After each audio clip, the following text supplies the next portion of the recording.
You left your own mother to die in silence, Elena says, her voice low and steady. Derek slams the table.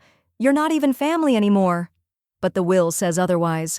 Across from him, Martha's once dismissed former daughter-in-law is now the sole heir to everything he thought was his. The lawyer slides the final envelope across the table. And that's when the real inheritance begins. Wait, before we go any further, I gotta ask, where are you watching from? Drop it in the comments, and don't forget to subscribe. The funeral had ended less than an hour ago. The scent of lilies still clung to Martha's sleeves, mingling unpleasantly with the dusty cologne Derek had worn since college. The family had followed in a slow, reluctant procession from the church to the lawyer's office, a place too warm, too still, and too filled with the pretense of civility. Martha sat at the head of the long mahogany conference table, its polish still perfect despite decades of use. She could hear the slight creak of the high-backed leather chair as Lindsay shifted beside Derek, one ankle crossed impatiently over the other. Her manicured fingers drummed against her designer handbag, while her lips curled in practiced disinterest. "Make it quick," Derek muttered under his breath, just loud enough for Martha to hear. "She's not leaving us anything anyway." Martha didn't flinch. She had trained her face into something unreadable years ago, somewhere between the third forgotten birthday and the second Christmas morning spent alone with a cold slice of ham and an unopened card from Walgreens. The attorney, Mr. Crosswell, adjusted his bifocals and cleared his throat. A small silver fan oscillated in the corner, doing nothing for the stale air but shoving it in polite circles. "Thank you all for coming. I understand emotions are still high after today's service," he began, his tone cautious, practiced. "Per Martha's request, I'll be reading the will aloud. Please know, it is non-traditional in structure." Derek's eyes narrowed. Lindsay perked up. Martha folded her hands in her lap, the bones beneath her skin more visible than they used to be, but still steady. Unshakable. 5 years ago. She had waited in the living room with a lemon bundt cake cooling beside her, the good china set out for tea. Derek had texted that morning, "We'll stop by around 3. They never showed. No call, no excuse, no apology, and it hadn't been the first time. Birthdays were remembered with emoji texts sent hours late. Mother's Day was reduced to a scented candle shoved into a grocery bag. The holidays? Just brief drop-ins on the way to Lindsay's parents' ski cabin. But the moment that hardened her resolve hadn't been a missed dinner. It had been the day of her outpatient surgery. A minor heart procedure, but still serious enough that she'd asked someone to stay the night. Only Elena had come, the one they'd all cast out. Now, back in the present, the weight of years pressed gently on Martha's shoulders, but not heavily. Not like it used to. This time, it felt like armor. Mr. Crosswell clicked open a black folder with silver corners and glanced toward Martha.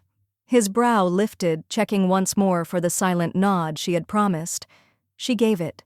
He turned to the first page. "As per your explicit instructions," he said, looking not at the family, but directly at Martha.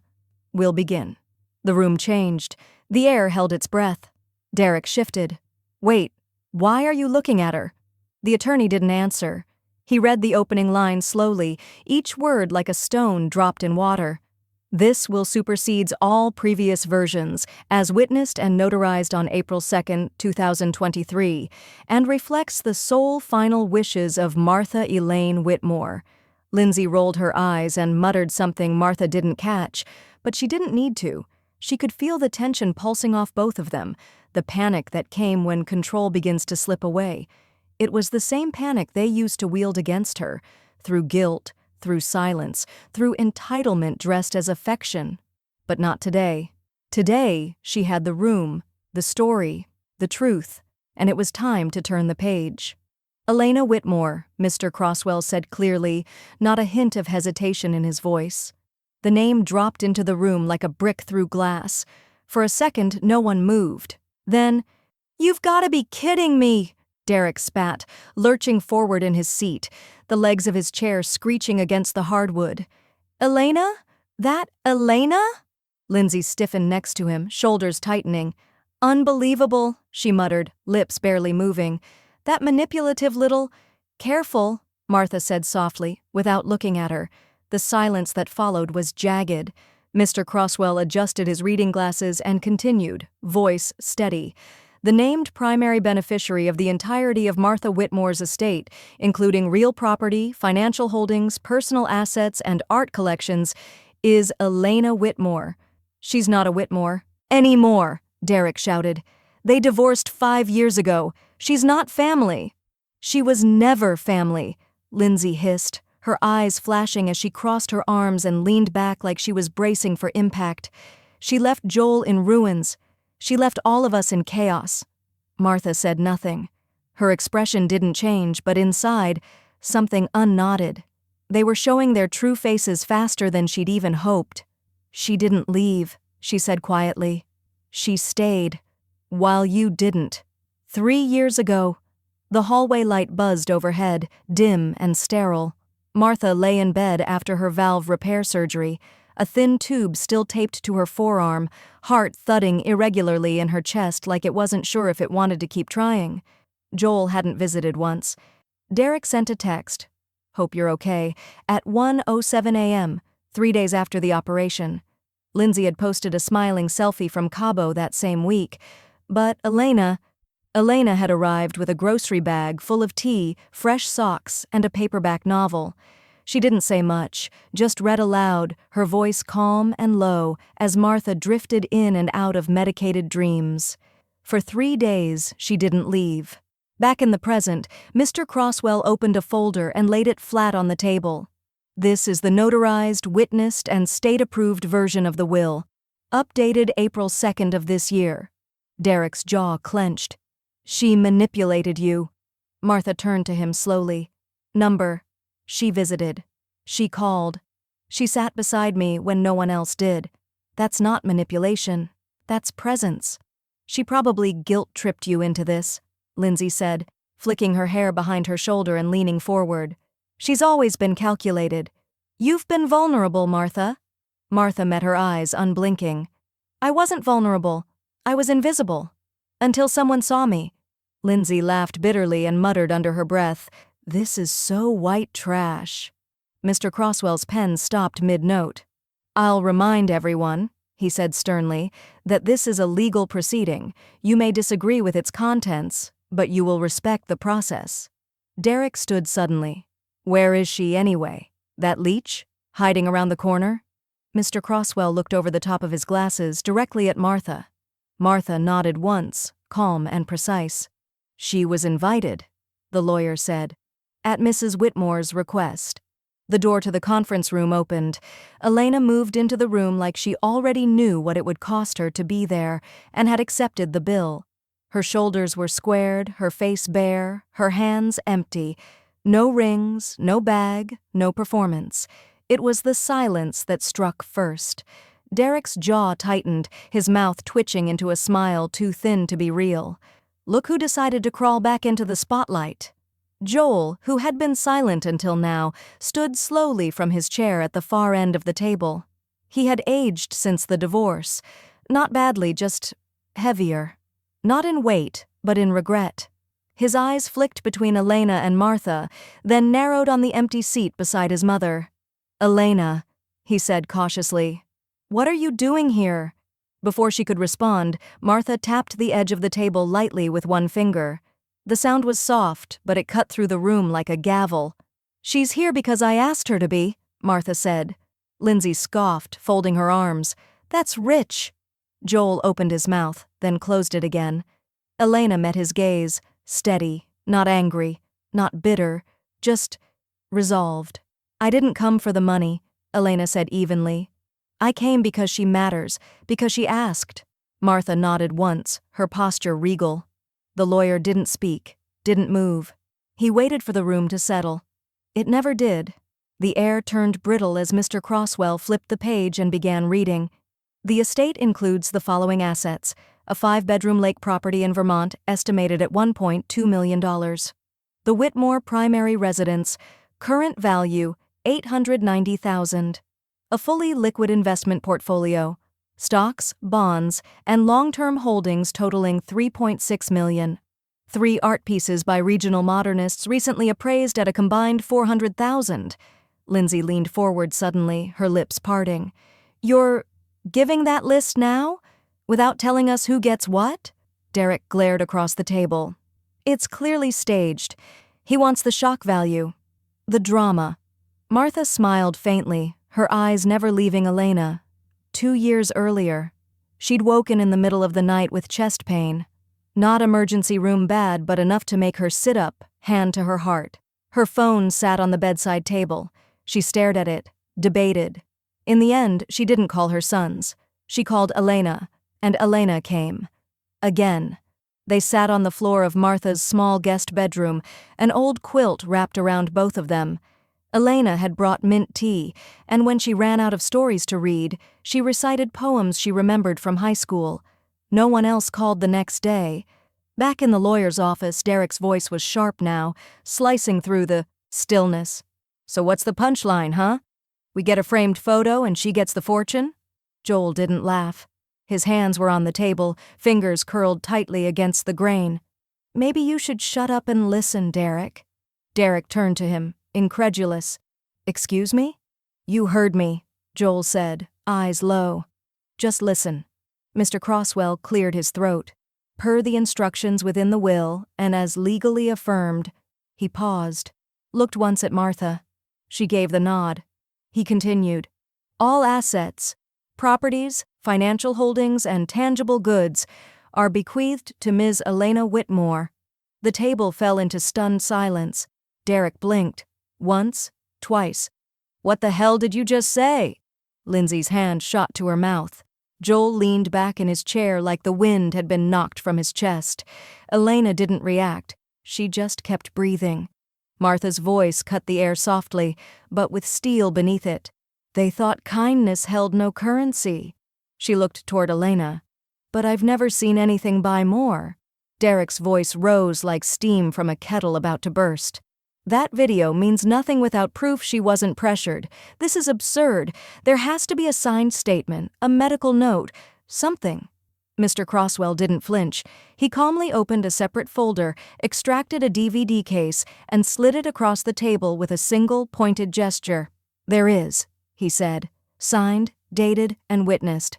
And before we begin the formal playback, I've been instructed to play a series of short messages, one per person in this room. They're not legal documentation, they're personal clarification. Derek snorted. Clarification?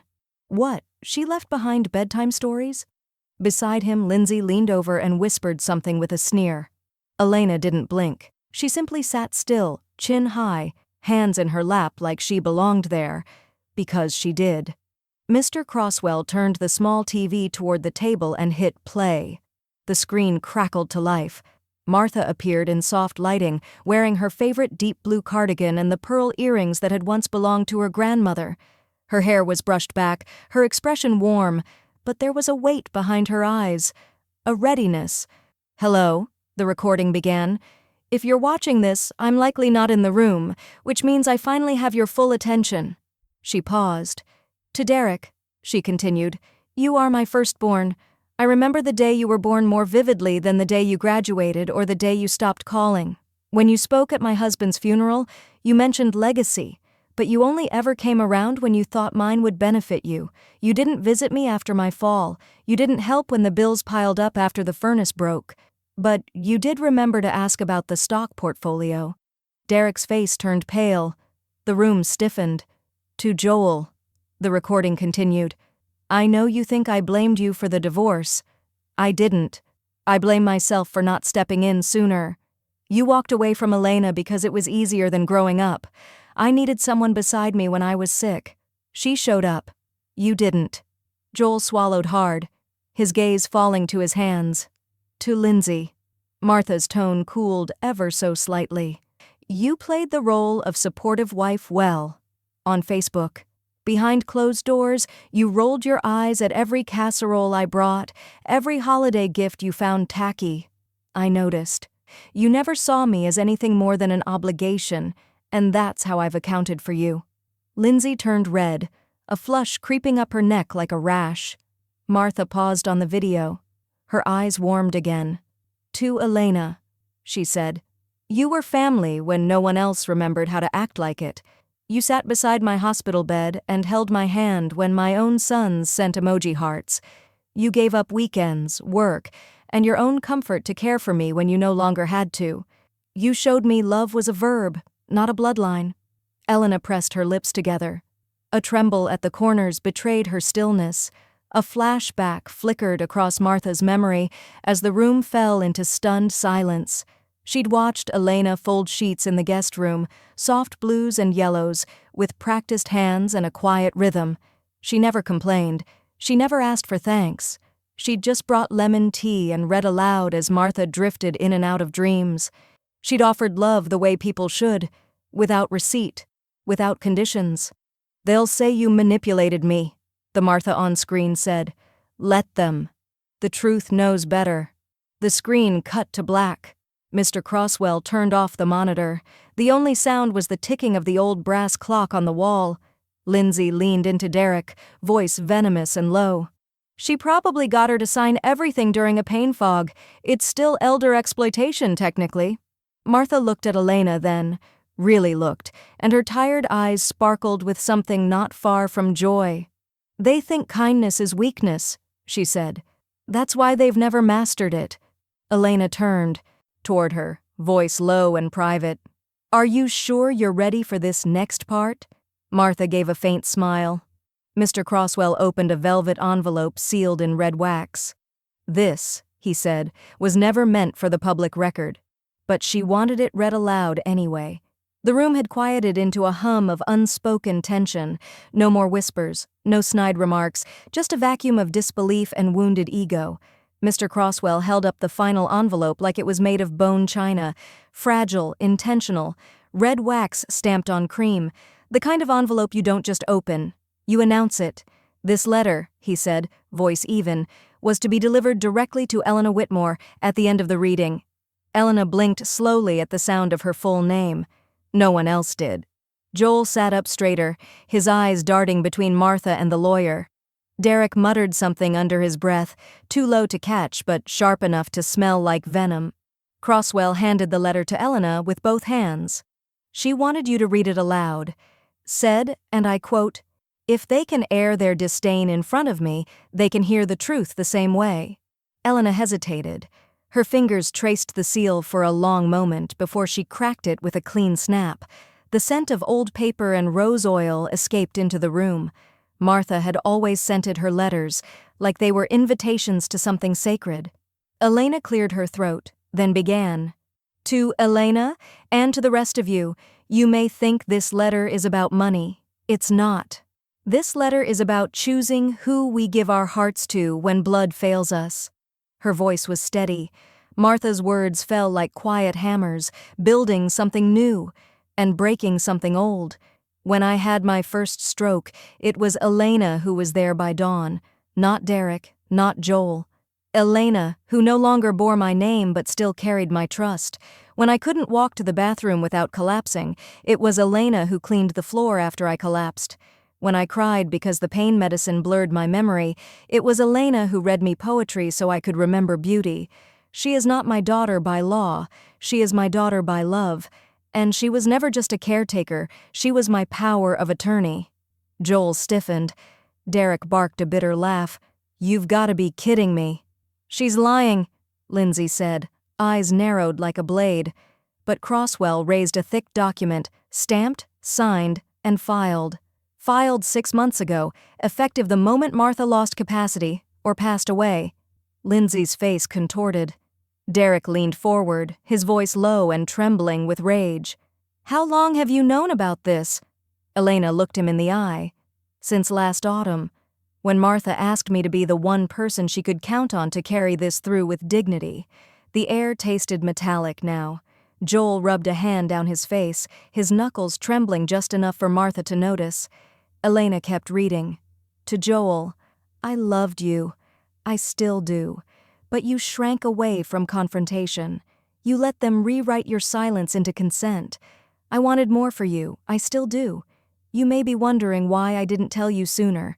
I did, just not with words. I told you when I stopped asking, when I stopped waiting." Joel stared at the table, jaw tight. His eyes glistened but didn't fall. Derek stood. "You don't get to erase us," he snapped. "You don't get to pretend we didn't matter." Martha turned slowly toward him, not with rage, not with sorrow, just truth. "You did matter, until you acted like I didn't."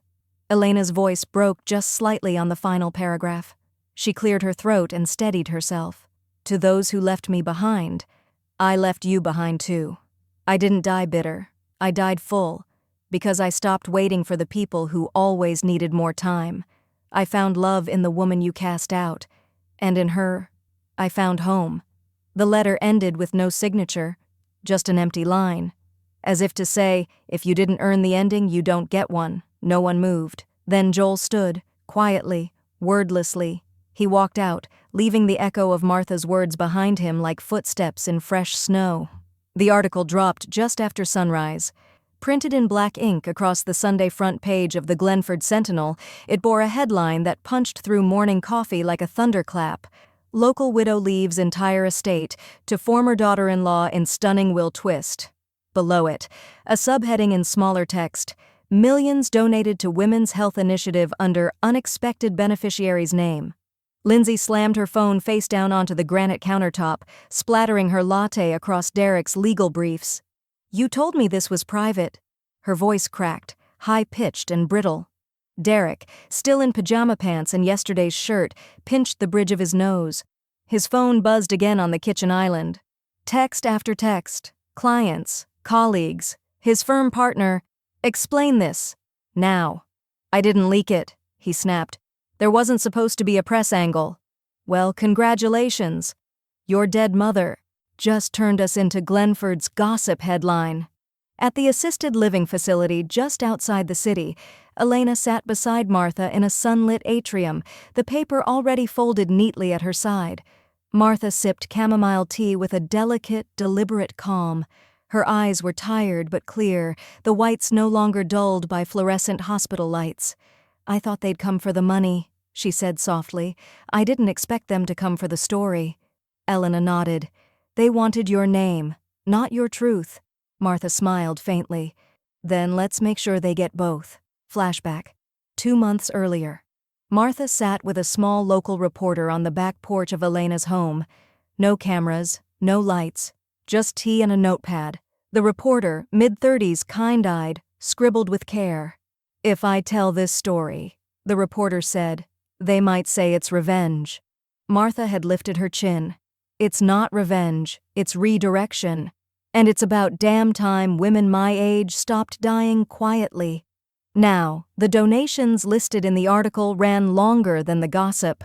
$500,000 to the Glenford Women's Shelter, $350,000 for scholarships at the local community college, $1.2 million endowment to the Breast Cancer Support Foundation. All under one name, Elena Whitmore. Across Glenford, the ripple effect had begun. Lindsay's book club chat thread went silent, then turned sour. Screenshots flew. Her Home and Heart lifestyle blog lost sponsors by noon. Her latest reel, How to Host the Perfect Grief-Appropriate Brunch, was flooded with comments. "Maybe ask your MIL for help. Oh wait, try hosting empathy next time." Derek's office phone lines were jammed. His senior partner cornered him mid-hallway. "You didn't think this might impact us? You didn't even show up in the will, and now our clients are asking if we vet elder abuse." "It wasn't abuse," Derek said, jaw clenched. "It was betrayal." "Same thing to the public," his boss replied. Back at the assisted living facility, Elena pulled back the blinds in Martha's new suite. Sunlight warmed the linens. Birdsong trickled through the cracked window. Martha's voice broke the quiet. "Is the media still camping outside the old house?" "They won't get past the gate. I paid extra for a guard. I also told them you were recovering from laryngitis." Elena smiled. "A half-truth." Martha chuckled, then coughed, dry, rattling. "I've said enough for this life anyway." Elena knelt beside her. "This place is yours. It's not a hospital, it's a home. Your name's on everything from the curtains to the care plan." Martha reached out and squeezed her hand. "And your name's on everything else." That night, Derek stared at the glowing screen in his office, the will still open on his desktop. Every clause was airtight, every document time-stamped. He opened his own savings account window. It looked smaller than it had in years. He clicked open the Glenford County Court e-filing system. His fingers hovered. His pride burned hotter than his logic. With a shallow breath, he clicked, File petition, contest last will and testament of Martha Hayes. The courtroom wasn't grand. It was beige, lit with buzzing fluorescence, and it smelled faintly of mildew and toner ink. But for the Hayes family, it might as well have been the Roman Colosseum. Derek sat at the plaintiff's table in a navy suit that tried too hard. His posture was rigid, his expression clipped. His attorney, a lean, red-faced man named Russell Dole, shuffled a stack of files with theatrical flair, as if presence could compensate for proof. Elena sat across the aisle, calm, understated in black slacks and a soft blue blouse. Her lawyer, Michelle Tran, was half her age and twice as composed as anyone else in the room. On the bench behind them, Martha sat in a wheelchair, cardigan drawn over her shoulders, her pale hands resting in her lap. The judge, Honorable Sandra Holbrook, adjusted her glasses. Mr. Dole, proceed. Russell rose, cleared his throat, and began with his opening statement. My client, Mr. Derek Hayes, believes the will in question was not made under sound, uninfluenced mind. We contend Ms. Elena Whitmore exercised undue influence over Mrs. Martha Hayes during a period of declining health and emotional vulnerability. A pause. A glance at the judge. Furthermore, the complete exclusion of biological children from the estate raises flags that warrant investigation. Michelle Tran didn't rise. She simply leaned into her microphone. Your Honor, the burden of proof for undue influence is steep. What Mr. Dole lacks is evidence. We will show comprehensive medical and legal records confirming Mrs. Hayes's mental clarity, autonomy, and consistent decision-making. She opened a thin black folder and slid it toward the bailiff. Exhibit A, dated journals written by Mrs. Hayes. Exhibit B, video testimony recorded 3 months before the will was signed. Exhibit C, medical clearance from her primary physician stating full cognitive capacity. Then came the final blow. Exhibit D, audio memos recorded over 2 years, logged by the defendant, detailing daily care and interactions, including repeated statements of intent. The judge reviewed the packet. Her brow rose slightly. Is there a medical record of Mr. Hayes being listed as primary caregiver or next of kin on any of the plaintiff's recent medical forms? Russell blinked. Your Honor, that isn't... Yes or no? No, Your Honor. Martha blinked slowly in her chair but said nothing. Her gaze flicked to Derek, unmoved. Midway through the hearing, Lindsay hissed from the bench behind Derek. This is all fake. Look at her. She can barely hold herself up. Michelle turned her head slightly. Objection to sidebar commentary, Your Honor. Judge Holbrook banged the gavel once. One more word, ma'am, and you'll be removed. But Lindsay didn't stop. You're all being manipulated by that... Bailiff. 2 guards approached. One took Lindsay by the elbow. The other followed with clipped steps. Her shrieks echoed through the chamber until the heavy door clapped shut. Elena remained silent, still. But her hand gently grazed the worn leather notebook in front of her, the one Martha had filled with grocery lists, medication notes, and daily thoughts over the last 18 months. Real love didn't always scream. Sometimes it just wrote everything down. Flashback, 6 months earlier. The ER waiting room was cold. Martha's lips were pale. Elena stood at the counter, voice low but firm. She needs fluids, she's diabetic. I've brought her blood sugar logs, medication, insurance, everything's in order, but I'm not leaving her side. The nurse nodded, reassured by Elena's clarity. A quiet efficiency carried Martha to care. Derek hadn't answered his phone that night. Elena hadn't waited for him to. Back in the courtroom, Judge Holbrook reviewed the timeline aloud. The new will was filed 1 year before Mrs. Hayes's most recent diagnosis. That's well before this dispute was raised. Every document aligns, no contradictions in estate law. She removed her glasses, eyes sweeping both sides. I will issue a written ruling within 2 weeks. Court adjourned. As the courtroom emptied, Derek muttered something under his breath and stormed out, his jaw locked. Elena pushed Martha's wheelchair slowly down the corridor. The silence was thick but peaceful, until Martha stopped. Her cough tore through the hall, deep, raw, a full-bodied shudder that pulled her frame forward. Elena turned, alarmed. "Martha?" The older woman waved a trembling hand. "I'm fine." But Elena didn't believe her. Outside the courthouse, a gust of wind caught Elena's coat as she helped Martha into the car. Inside walked forward and knelt beside her chair. "I should have come sooner." "You should have come sober to your wedding," Martha replied dryly. Then softer, "But you're here now." He rested his forehead gently against her hand. "I'm sorry, Mom." Martha didn't speak. She simply stroked his hair the way she had when he was small, and his tears landed on her arm without comment. Meanwhile, Derek remained absent. His silence was loud in every unanswered call. Every day that passed without so much as a message. Lindsay, however, stayed busy, posting a carousel of filtered photos titled "How to Cope When Inheritance is Stolen." One showed a wine glass, one a sunset, one, inexplicably, a yoga pose. In the caption, she wrote, "Karma takes its time, but it's always on time." Martha read it from her iPad and chuckled. She always did have a gift for spiritual nonsense. "She's not worth your breath," Elena replied. "No," Martha said, "but this story is, and I want it to end my way." The call came just after breakfast. Elena was spooning soft scrambled eggs onto a plate when her phone lit up with a blocked number. "Hello?" "Ms. Whitmore," the clerk's voice said. "This is Probate Court, Glenford District. Ruling came in this morning. Judge Holbrook upheld the will in full. Contest dismissed with prejudice." Elena's hand shook slightly as she lowered the phone. She turned to Martha, who looked up with tired, waiting eyes. "Well?" Martha asked. Elena smiled. "It's done." Martha let out a breath like a wave rolling back into sea.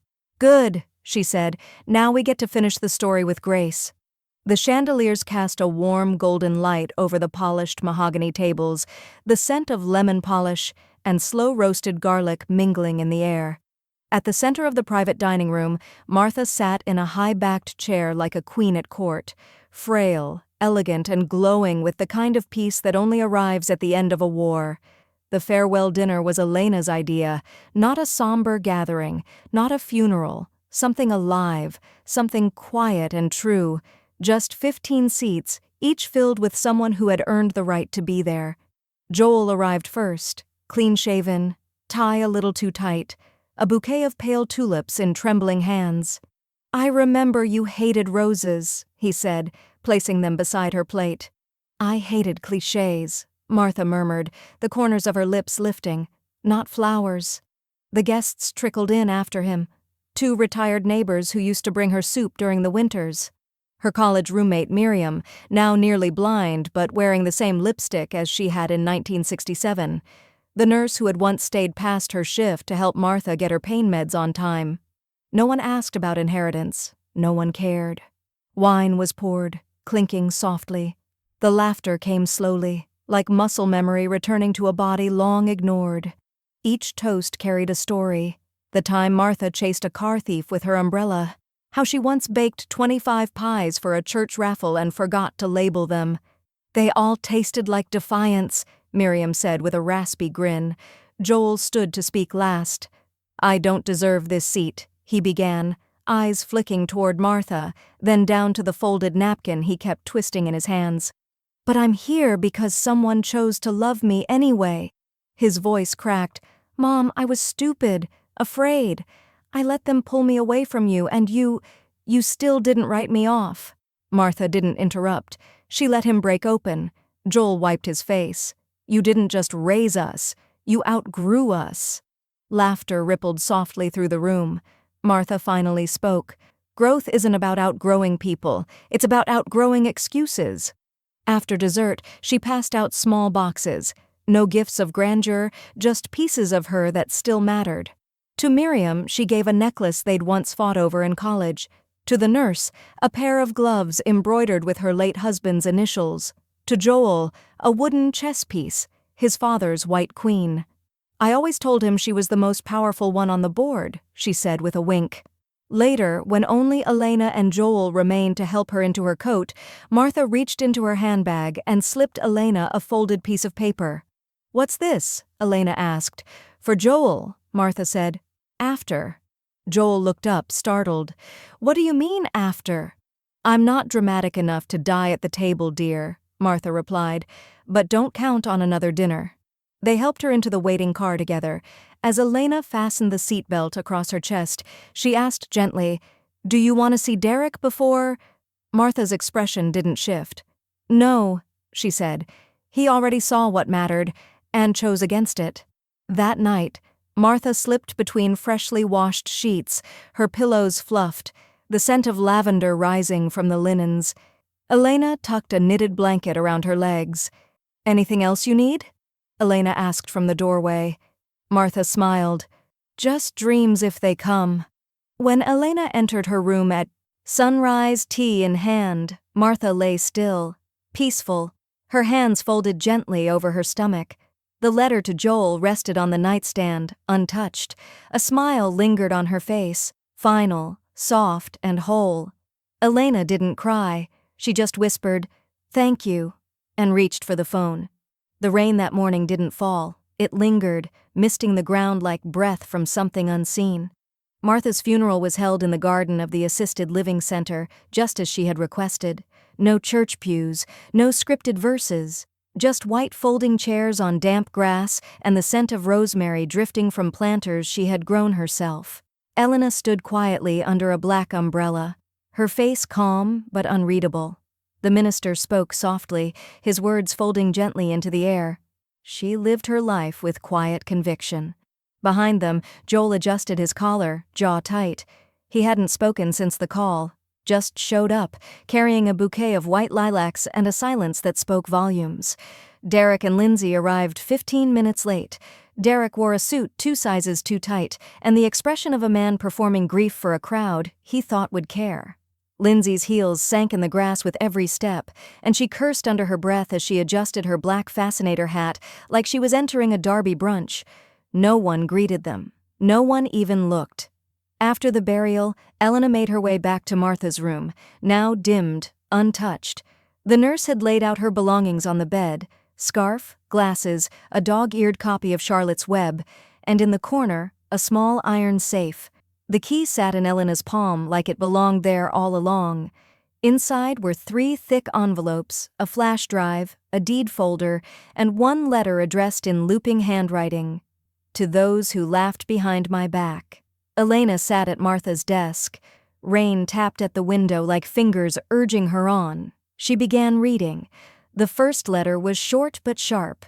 "Derek, you once joked that I'd outlive my usefulness. Consider this your confirmation. I did. And now, so have you." Attached was documentation of a grant Martha had created through her estate, $250,000 donated to a nonprofit advocating for environmental protections Derek's firm actively lobbied against. The organization would receive her lake house as a training retreat. It included a clause that barred resale.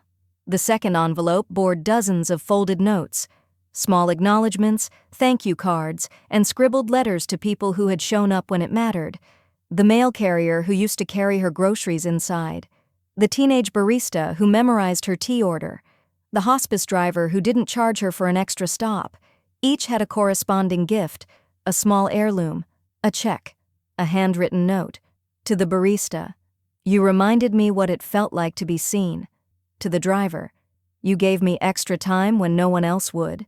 To the mail carrier, "You carried more than envelopes." Thank you. Elena packed them into boxes with care, sealing each one with tissue and precision, tracking labels affixed with Martha's monogrammed stickers. Last came the flash drive. Elena plugged it into her laptop and watched. Martha sat upright, wearing a lavender sweater and pearl earrings. Her expression was clear, undiminished by age. "They thought my legacy would be silence, or convenience, or compromise. It is none of those. This will is not revenge, it is recognition, of those who showed up and those who never did. To the ones who laughed behind my back, enjoy your echoes. 3 days later, the ripple hit Derek like a freight train. His phone lit up at 6:07 a.m., a call from his mortgage company. The voice on the other end was clipped, professional. Mr. Wexler, we're following up regarding the lien against your primary residence. It appears the collateral trust tied to the note has been liquidated per the late Martha Wexler's estate plan. Derek blinked. That can't be right. The house was a gift. I'm afraid the lien was tied to a non-transferable clause. As of this morning, your mortgage is in technical default. Silence. Then the woman added, I suggest you speak to your estate counsel immediately. Derek dropped the phone. Across the room, Lindsay stood in her robe, mascara smeared from last night's tears. What is it now? She snapped. He stared at her, pale. The house, he whispered. It wasn't mine to begin with. Derek stood in the driveway, bare feet on cold concrete, staring at the orange envelope taped to his front door. His Range Rover, leased, not owned, gleamed under a layer of pollen. The hydrangeas Lindsay had insisted on last spring drooped under the summer heat, unwatered for days. And yet it wasn't the aesthetics wilting around him. It was everything. He ripped the envelope open with a force that belied his shaking hands. Inside, a letter from the estate trust. Per the conditions of the irrevocable holding trust filed under the Martha Wexler estate, failure to inherit, due to disqualification, triggers full repayment of leveraged collateral within 30 days. He read it again, slower, leverage, collateral, disqualification, repayment. It might as well have been in another language, except he knew exactly what it meant. The house wasn't his. Inside, Lindsay was standing in front of the oven, dressed in her Pilates set, holding her phone like a weapon. Your what? She snapped. A lien? On this house?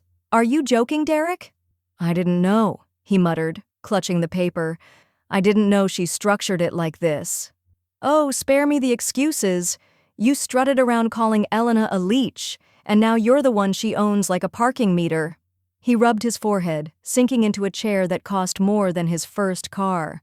It was always in my name. She said she was helping with the down payment for taxes. She wasn't helping, Lindsay snapped. She was owning, and you let her. At the bank, the answer was a smirk behind fake sympathy. Mr. Wexler, unfortunately, given your current assets and lack of verified income following the severance package from your previous employer, we can't approve this refinance at this time. He slammed his fist on the desk. This is my house. The woman didn't even blink. Technically, Mr. Wexler, it's the trust's house. Outside, Derek sat in his Audi, which was 3 months from repo, and watched his reflection crack along the windshield glare. That night, Joel showed up at his door with a beer in one hand and something unreadable in his eyes. You knew, didn't you? Derek asked before he could speak. Joel nodded once. I did. And you didn't tell me? You never asked. Joel sat down anyway. You never asked her anything, not once. Derek laughed bitterly. Right. And now St. Elena holds the deed to my goddamn life. Joel looked him straight in the eye. Maybe. Or maybe the woman who sat by Mom's side while you were off too busy to visit just knew what earned loyalty actually looks like. The silence between them didn't resolve anything, but it carved something permanent. The next morning, Derek received a certified letter. Inside, you may rent the property at market rate should you wish to remain. Month-to-month terms. E. Enclosed. A lease agreement. His hands trembled. Pride flared hot in his throat. He crumpled the offer and tossed it toward the trash, but missed. Lindsay walked in mid-motion. She's offering you rent? On your own house? He didn't answer. Oh, God. She turned away, muttering, I married a man with a mother complex and a backbone made of wet spaghetti. Within a week, the silver Lexus was gone. So were the Peloton, the espresso bar, the climate-controlled wine fridge. Facebook Marketplace became Lindsay's second job. Neighbors slowed their jogs when they passed the curb lined with designer chairs, lamps, even a signed Warhol print. None of it enough. Derek's face aged 5 years in 2 weeks.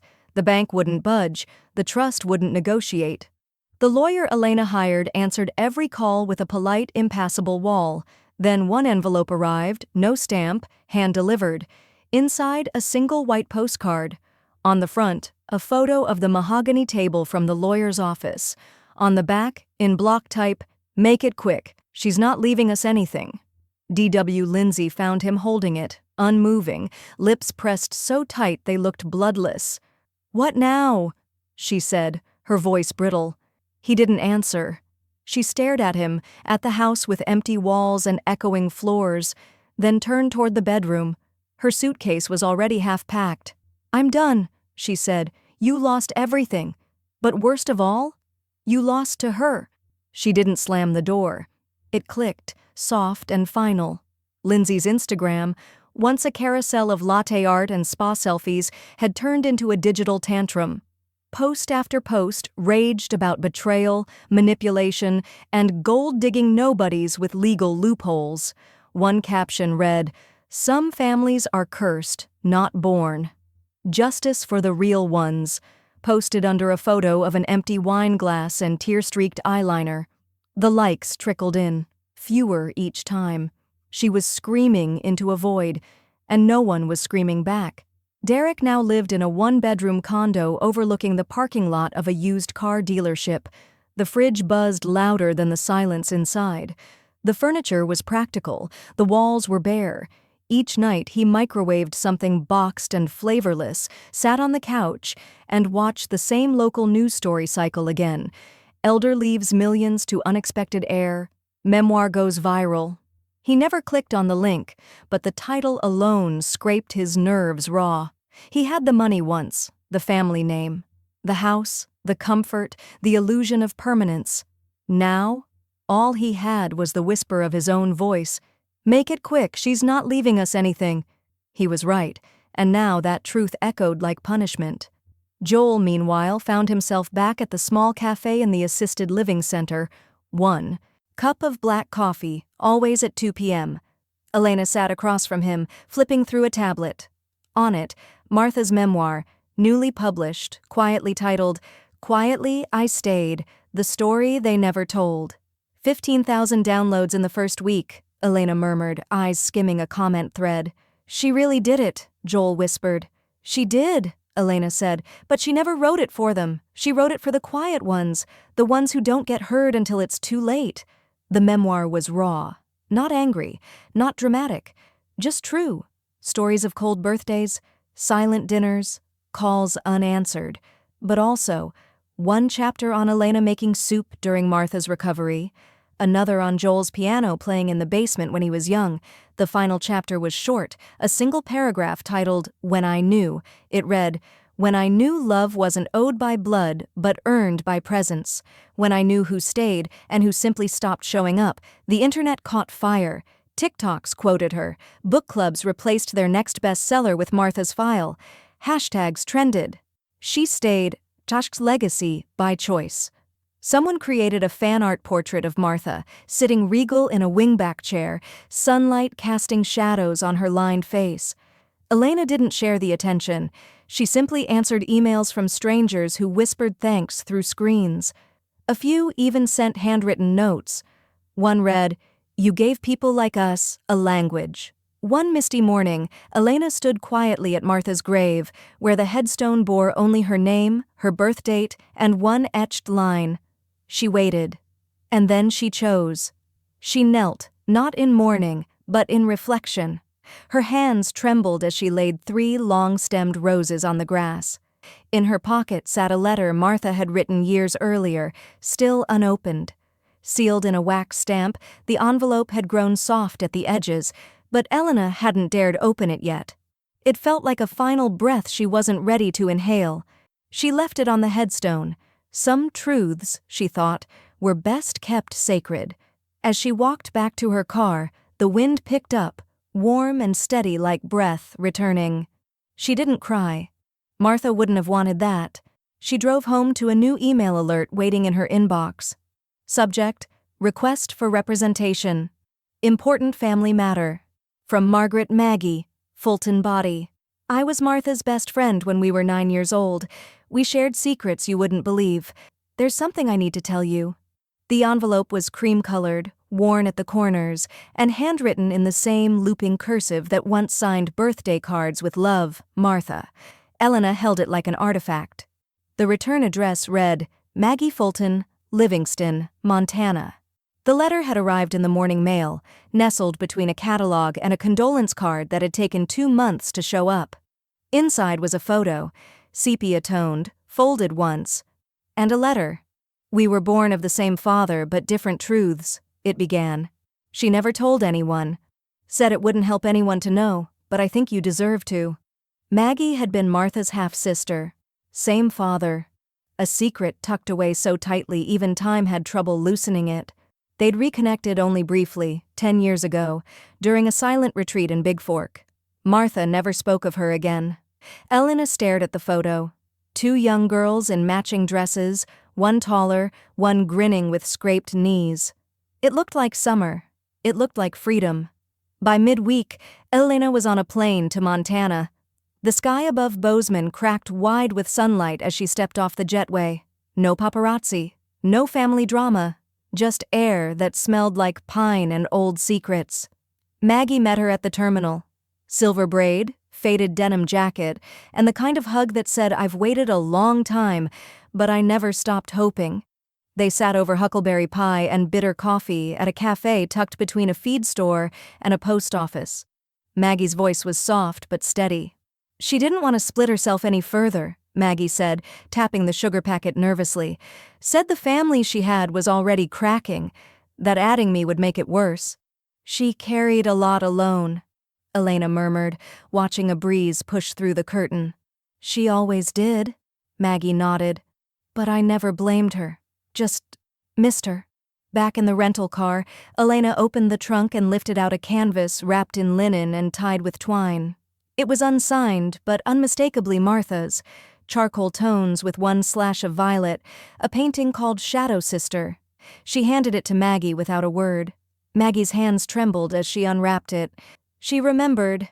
She always did, Elena said, her voice tight. She just didn't say it out loud. Weeks passed. Spring softened the edges of Oregon's chill, and the non-profit took shape inside an old craftsman bungalow Elena had renovated with Joel's help. They called it Continuum, a quiet office where seniors without family could draft estate plans, record memoirs, and, above all, be heard. Joel taught a weekly workshop. On Digital Legacy, Elena hosted monthly dinners for donors and clients, small and meaningful. A shelf near the window held copies of Martha's memoir, flanked by photo albums of clients who smiled in ways their families had never captured. No velvet ropes, no press, just intention. One afternoon, while reorganizing old files, Joel found a small envelope in a folder labeled Residual Funds, Do Not Shred. Inside, a check, $10.01, payable to Joel Andrews. Memo line, for showing up. He stared at it for a long time, silent. That night, he held the check under the lamp's amber glow in Elena's office. She really... He shook his head, laughing softly. She knew what it meant, even that last cent. She always saw the small things, Elena said, even when everyone else overlooked them. Joel turned the check over in his hands. I'm not cashing it. I didn't think you would. Instead, he framed it, black wood, crisp matting, and hung it in the entryway of Continuum, beneath a brass plate that simply read, Legacy is what you leave behind when you show up. Derek never called, never emailed, never responded to the legal notices or public mentions. The silence from him was not painful, it was expected. And sometimes, Elena thought, silence is the only closure some people are capable of offering. In the nonprofit lobby, morning light spilled in from tall, curtainless windows. The scent of fresh paint still lingered faintly, lemon oil, turpentine, and something earthier, renewal. Joel walked over to the front wall and lifted a small brass hook. With care, he hung the frame. The check sat against a cream mat, inside black walnut. Below it, a plaque read, Sometimes the smallest currency is the greatest forgiveness. Elena found him there a few minutes later, still staring. You framed it, she said, not surprised. He nodded once. I thought about cashing it. Then I thought, she didn't want it spent. She wanted it seen. She knew how to write endings, Elena said, folding her arms. and she knew how to write people back into their own stories. Joel didn't answer right away. Instead, he looked down the hallway toward the first office, where the new intake folder lay open. "You know who she'd really want that check to reach?" he asked. "That woman in room 3, the one who said no one's called her by her first name in 2 years. Elena gave a knowing smile. "Her name's Loretta, and she's already picked out a sky blue urn." Later that afternoon, Joel sat beside Loretta as she browsed urn catalogs with the same seriousness someone might apply to buying a house. "I don't want the marble one," she said. "Looks like a courthouse. I want something that feels like jazz." He chuckled. "Jazz it is." He helped her set up a small memorial page online, just in case. She cried when she saw it. "I thought I'd just fade out," she whispered. "You're in the frame now," Joel said softly. "You won't fade." That night, as Elena locked the front door, a new email popped onto her screen. Subject line, "Keynote invitation, chosen families and final wishes." The sender was from a national estate planning conference in Chicago. Someone had read the viral profile on Continuum, someone who thought what they were building mattered, not just legally, but emotionally. Her hand hovered over the keyboard. Just last year, Martha had been whispered about in her own family, ignored in her own home. Now her story was being passed between state bars and end-of-life care workers, all because she chose someone they never expected. Elena exhaled. The moment felt fragile and loud all at once. That evening, she walked the winding trail behind her bungalow, the Pacific wind biting but brisk. Martha's scarf wrapped around her neck, lavender wool worn thin at the seams. She thought of the second check, the one for $0, no memo line, no signature. It sat in her desk drawer, unanswered. Not everything required a transaction. Some things, trust, closure, grace, had to be given away with no expectation of return. Back inside, Joel stood near the kitchen, sipping chamomile. "They confirmed the donation went through," he said. "Maggie's town library just got a new wing." "Let me guess," Elena replied. "The Martha room?" "Exactly." She opened her laptop and drafted a reply to the conference. "Yes, I'll speak. Because legacy isn't measured in inheritance. It's measured in impact. It's measured in who shows up when no one else does." The stage lights warmed Elena's shoulders like the sun had finally chosen her. Beyond the podium, a sea of faces, attorneys, caregivers, social workers, nonprofit founders, waited in hushed anticipation. The velvet-draped hall held its breath, the kind of silence that came before either a confession or a revolution. She took a slow breath, pressed her palm to the wooden podium, and began. "My name is Elena Pierce. I was called the wrong woman, the outsider, the mistake, but this story isn't mine. Alone. It belongs to a woman they tried to erase, my former mother-in-law, Martha Reynolds." A ripple went through the audience. Elena didn't blink. She raised sons who forgot her birthday. She lived in a house where her voice disappeared room by room. She gave and gave and gave until she realized giving to the wrong people is just another form of disappearing. As she spoke, images flickered behind her on the screen. Martha in her garden, her hand resting on Elena's wrist after surgery, the tiny kitchen calendar with a red circle around a date no one else remembered. Elena's voice trembled only once when she said, "She once asked me if kindness still mattered. I told her, only when it costs you something." In the final minute, the screen faded to black. Elena leaned in closer, eyes bright. When she rewrote her will, she didn't just distribute assets. She distributed accountability. She gave the people who ignored her a final silence, and the ones who stood beside her, a legacy with volume. The room erupted. Not polite applause, something raw and thunderous, a standing ovation that seemed to carry weight from the women in the back row and the man wiping his eyes in the second. Elena bowed her head once, then stepped off stage. Backstage, among empty coffee cups and curled program pages, a woman approached. She wore a navy blazer, glasses too big for her face. Her voice was soft. "Ms. Pierce? Someone asked me to give you this." She handed Elena a thick envelope. No return address, just her name, handwritten in the unmistakable slope of someone who had learned to press harder so they wouldn't be ignored. Joel's handwriting. Elena sat on a bench outside the conference hall, where the wind tugged gently at her scarf and the air smelled like distant cinnamon from a nearby bakery. She broke the seal. Inside, a photograph, edges curled with age. Martha, young and strong, sat on a sun-warmed porch swing. On her lap, Joel, maybe 4 years old, cheeks full and arms wrapped around her neck. Elena stood beside them, laughing, holding a mason jar of lemonade. The back of the photo read, "My real family. One by choice, one by return." Tucked beneath it, a letter in Martha's script. "Elena, if you're reading this, it means you stood your ground until the wind moved behind you. You gave me love without expectation, and I gave you what they never could, everything I had left. Let them call you what they want." Mistake was just their word for the truth they didn't like, but truth is sturdy. Truth doesn't rot. And kindness? Kindness never dies in a house that speaks your name. Joel found his way back. "You never left. Thank you for seeing me. Thank you for standing still when everyone else turned away. You were always my real family." Elena folded the letter slowly, as if compressing time. She slipped the photo and letter into her coat pocket and walked toward the sunlight pouring between skyscrapers. 2 days later, she took a familiar route through a suburban neighborhood in the late afternoon. A single "for sale" sign stood crooked in front of a crumbling brick colonial, Derek's old house. As she passed, her eyes narrowed on the nameplate below the sign, Elena Pierce, licensed Realtor Continuum Estates, specializing in closure and new beginnings. She didn't smile. She didn't stop.